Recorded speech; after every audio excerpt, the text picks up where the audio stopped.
చూడొచ్చు. ఐ అంటే సింపుల్ గా నేను అని చెప్పి దాని అర్థం అన్నట్టు.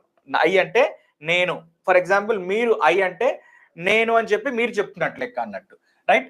వి అంటే మేము అని దాని అర్థం అన్నట్టు. వి అంటే మేము అని దాని అర్థం.